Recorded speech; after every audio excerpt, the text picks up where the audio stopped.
بسم الله الرحمن الرحيم.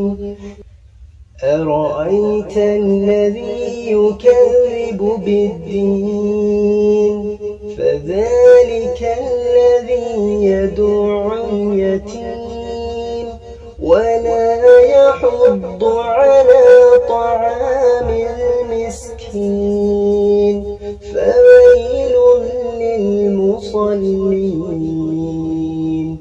الذين هم عن صلاتهم ساهون الذين هم يراءون